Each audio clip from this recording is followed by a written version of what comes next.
नमस्कार, मैं धीरज चार हूँ। इस वक्त आप 90 डिग्री देख रहे हैं।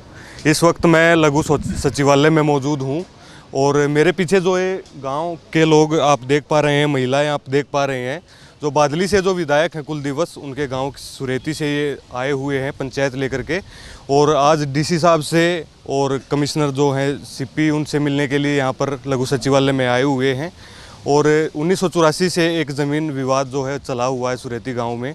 2018 को कोर्ट का फैसला आया, तो गांव वालों से हम बातचीत कराने की कोशिश करेंगे और मामले को आप से को भी समझाएंगे कि क्या पूरा मामला है। सरपंच सुरेती गांव के हमारे साथ हैं। प्रधान जी, क्या मामला है पूरा? 1984 से चला हुआ है ये मामला, पूरा विस्तार से इस मामले को बताइए। ये ज़मीन इनके नाम थी। ये जो ऊपर से नीचे तक देखो, इनके साथ बहुत तगड़ा अन्याय हुआ है, क्योंकि इतने परिवार को उजाड़ना, क्योंकि सरकार की ये जो कोर्ट ने किया है ये गलत किया है इनके साथ। इनके साथ न्याय होना चाहिए, इनको इनकी ज़मीन वापस मिलनी चाहिए। आमतौर पर हम देखते हैं मामले को कि पंचायती ज़मीन को लेकर के विवाद गांव में होते हैं, लेकिन ये पुश्तैनी ज़मीन को लेकर 1984 से विवाद चला हुआ है। तो जिनके ज़मीन थी और जिनके साथ अन्याय हुआ है उनको उनसे हम पूछने। अंकल जी बताइए आप मामला पूरा। दलाई ज़मीन थी जी, और मतलब कद्दे दे बोमते हुए वो हमारी बुआ थी। मतलब वो पहले उनकी ज़मीन भी हमारे यहाँ चढ़ी थी वह पहले, और मतलब काफ़ी साल तक बोले हम। काफ़ी समय से आप ही बोल रहे थे उस ज़मीन को, तो कोर्ट में मामला पहुंचा। आप बताइए अच्छी तरीके से। देखो जी, ये हमारे को विरासत में मिली हुई ज़मीन है और ये हमारे दादा परदादा से ही हमें आई हुई है। 1918 में एक लड़की के पिता की मृत्यु हो जाती है। वो ज़मीन उस टाइम लड़की का हक नहीं होता था। वो ज़मीन उसके चाचा ताऊ के चढ़ गई थी 1943 में। उसके बाद 40 साल तक वो लड़की जब जिस टाइम मारे चढ़ी, उस टाइम वो लड़की थी 25 साल की। उसने कोई दावा नहीं किया। उसके बाद 1982 में आके जब वो 75 साल की होती है तो वो दावा करती है कि मेरा भी हक है। उसको अपने हक पे दावा कर दिया उसने। इसने न्यायपालिका ने क्या किया, उसका हक तो दिया ही दिया, जिसमें उसका कोई लड़की का हक होता ही नहीं था 1956 से पहले। उसके साथ साथ हमारी जो दादालाई ज़मीन थी, जो पैतृक संपत्ति हमारी थी, वो भी उसी के नाम डिग्री कर रखी है। इतना बड़ा फ्रॉड हो रहा है। और 40 साल तक हमें अपील करते करते supreme court, high court, session court सब की अपील कर ली। दोबारा फिर से अपील कर रहे हैं, लेकिन कोई नहीं सुनने वाला। और 12 तारीख को कब्जा के ऑर्डर आए थे, गांव में कोई नहीं गया। यहीं बैठ के डीआरओ ने और झूठी कार्रवाई करके यहीं से कब्जा दिखा दिया गया। पूरा गांव, 5 गांव के सरपंच भी, 2500 से ऊपर आदमी भी खड़े थे गांव में। किसी भी गांव में सीम में भी एंट्री नहीं होने दी गांव ने, क्योंकि हमारे साथ अन्याय हो रहा था। उसके बावजूद भी यहाँ बैठ के डीआरओ ने झूठा इंतकाल चढ़ा दिया इनके नाम और कब्जा दिखा दिया गया। साथ में एसएचओ भी मिला हुआ है, डीआरओ भी मिला हुआ है। किसी ने, हमने अपील की, हाथ जोड़े, किसी ने कोई नहीं सुन रहा हमारी। और हमारी दादालाई ज़मीन को भी एक लड़की को दिया जा रहा है जिसका कोई हक भी नहीं होता था। उसका तो हक दिला दिया, साथ में हमारे भी दादालाई ज़मीन को उसको दी जा रही है। इतना बड़ा करप्शन हमने न्यायपालिका में देखा, हमने कहीं पर भी नहीं देखा।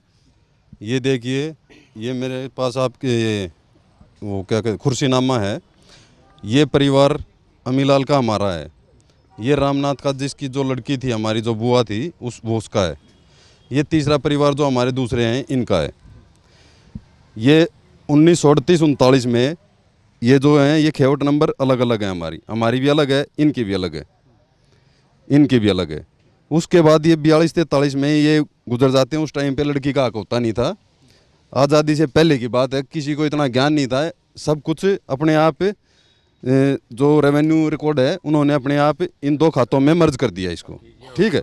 उसके बाद इनका खाता खेवट नंबर हो गई यहाँ पे ख़त्म।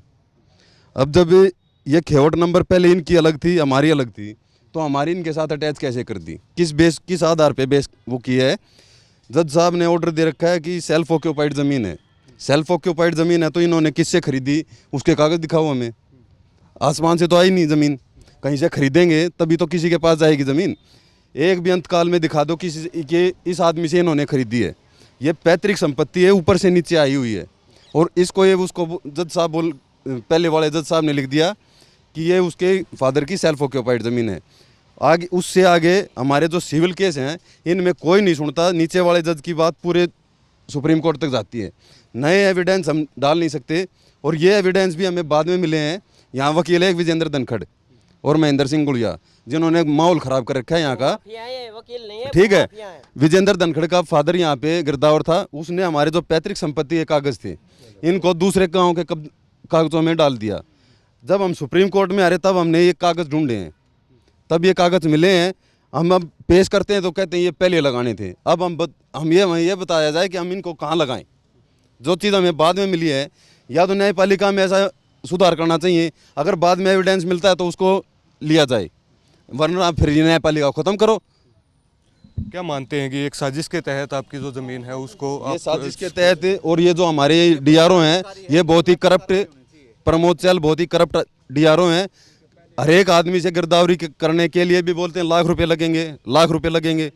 और एक हमारे गांव के ही वकील का नाम उस कब्जा कार्रवाई में लिख रखा है, वो वकील मना कर रहा है, उसका एफिडेविट है हमारे पास झूठी गवाही की।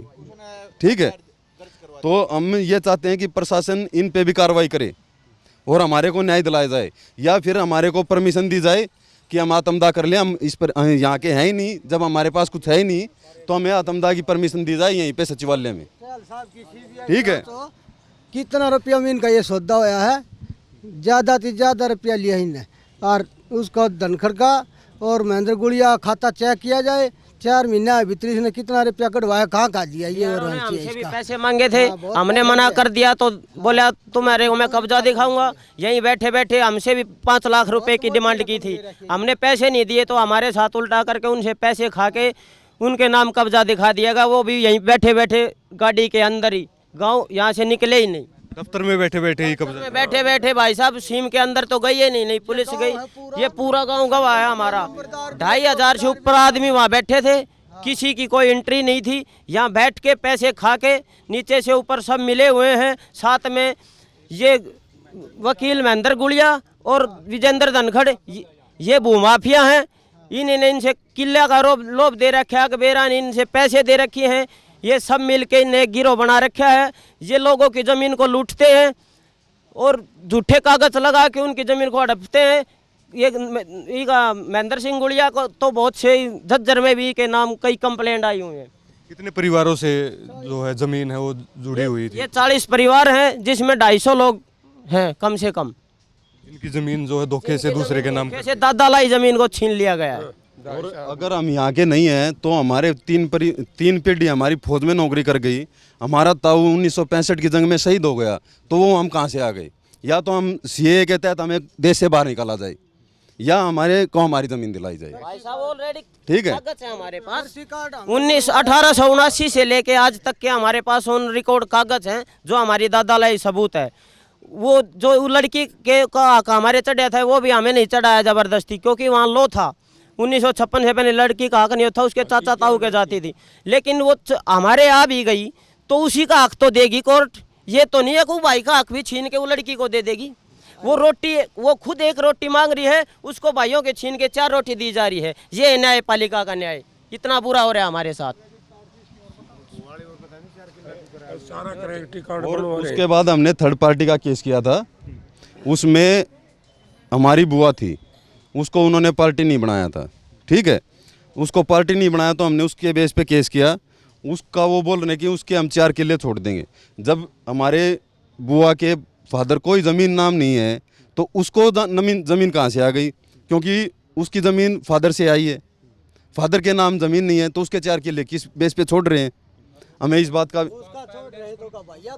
उस बात पे यहाँ पे एविडेंस निचली कोर्ट में एविडेंस खुल गया था। अब भी अगर ये फराड कर रखा है तो इसके केस का जो है ये रद्द हो जाएगा, मगर उस पर कोई कमेंट नहीं दिया निचली कोर्ट ने और हमारा केस वो खारिज कर दिया। ये हाई कोर्ट तक उसको रुकवाने के लिए गए थे, ये एक एविडेंस ना खुले, मगर हाई कोर्ट ने इनकी बात नहीं सुनी और कहा कि इनका एविडेंस लो। अब उसके निचली कोर्ट के फैसले के खिलाफ हम हाई कोर्ट में गए हुए हैं और उसकी डेट लगी हुई है 26/5। तो अब डीसी साहब से इन पर कार्रवाई के लिए आप मिलेंगे? आप हाँ जी डीसी साहब के पास जाएंगे, इस डीआरओ के खिलाफ कार्रवाई करो, इसको जो सब कार्रवाई नहीं होगी वहाँ तक जाएंगे। एक आम नागरिक को इंतकाल म्यूटेशन करवाने काफ़ी 2-2, 3-3 महीने लगाते हैं। काफ़ी ऐसा क्या हुआ कि 12 तारीख को इन्होंने कब्जा दिखा दिया और आज इंतकाल के लिए वो क्या कहीं ना कहीं भ्रष्टाचार की बू है ना इसमें, उनके खिलाफ सख्त से सख्त कार्रवाई डीआरओ साहब के जो भी इसमें इन्वॉल्वमेंट है, चाहे पुलिस प्रशासन है, चाहे बीडीओ जी हैं, चाहे डीआरओ से कोई भी अगर ऑफिसर इसमें इन्वॉल्व है उनके ऊपर सख्त से सख्त कार्रवाई की जाए। सिर्फ ये इसमें एक बहुत बड़ा स्कैम है, बहुत बड़ा भ्रष्टाचार है। इसमें जज भी इन्वॉल्व हो सकते हैं, वकील भी हो सकते हैं, हर एक प्रशासन का हर एक बंदा इन्वॉल्व हो सकता है। गुलिया का एक रिश्तेदार है यहाँ जज, वो इनडायरेक्ट जज है, और उन महेंद्र सिंह गुलिया उस जज की वजह से यहाँ मनमानी कर रहा है इस कोर्ट के अंदर। और जी कल मैं ऑब्जेक्शन लेके गया जज के पास कि जी ये हमारे ऑब्जेक्शन है, झूठा कब्जा है, सरपंच का लिखा हुआ मैं देने लगा। मैडम जज ने बोला कि मैंने फाइल बंद कर दी है। माँ मैडम आज तो तारीख है हमारी 15, आज ही फाइल कैसे बंद होगी? 11 बजे, 5 बजे तक का तो कोर्ट है, तो कम से कम हमारे ऑब्जेक्शन तो ले लो। मैंने कहा माँ मैडम इसको डिसमिस कर दो ऑब्जेक्शन को, लेकिन लगा दो फाइल में। बोला नहीं आप दूसरा केस करो, मैं नहीं करती फाइल। इतनी ज़बरदस्ती हो रही है। और ये कागजात हैं, ये मैं लेके गया था, नहीं लिए जी।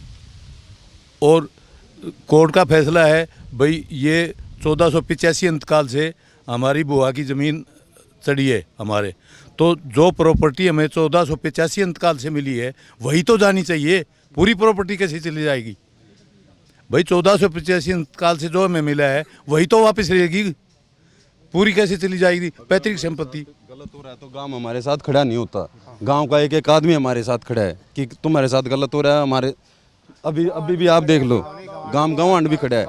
और जब तक हमारी हाई कोर्ट में हमने अपील कर रखी है, उसमें 26 तारीख लगी हुई है, तो उससे पहले इन्होंने ये हाई कोर्ट से भी ऊपर हो गई। इसका मतलब तो लोअर कोर्ट तो हाई कोर्ट से ऊपर हो गया, लेकिन जब एविडेंस खुलने की बात आती है तो कहते हैं तुम सुप्रीम कोर्ट में हार गए। तब ये सबसे डाउन हो जाते हैं, और जब कब्जा कार्रवाई होती है तो ये हाई कोर्ट से भी ऊपर हो जाते हैं। जब हाई कोर्ट में हमारी 26 डेट लगी हुई है तो उसका वेट करना था इनको। तो ये तो कहना है इनका, ये लोअर कोर्ट है, यहाँ सब कुछ भ्रष्ट हो गया है ऊपर से नीचे तक। हमें नहीं पता कौन कौन इन्वॉल्व है, लेकिन इसमें विजेंद्र धनखड़ वकील और महेंद्र गुड़िया, इनका एक खेल रचाया हुआ है। इसमें डीआरओ भी शामिल है और न्यायपालिका भी शामिल है। तो ये सुरेती गांव के लोग थे और लगभग 40 परिवार और 250 से ज़्यादा लोगों के ज़मीन का ये मामला है, जिनकी बिल्कुल ज़मीन है वो चली गई है। ग्रामीणों का कहना है कि अफसरों ने दफ्तर में बैठे बैठे जो है कब्जा कागज़ों में दे दिया है, ना तो ज़मीन मौके पर मुआयना करने के लिए अफसर यहाँ पर पहुँचे हैं।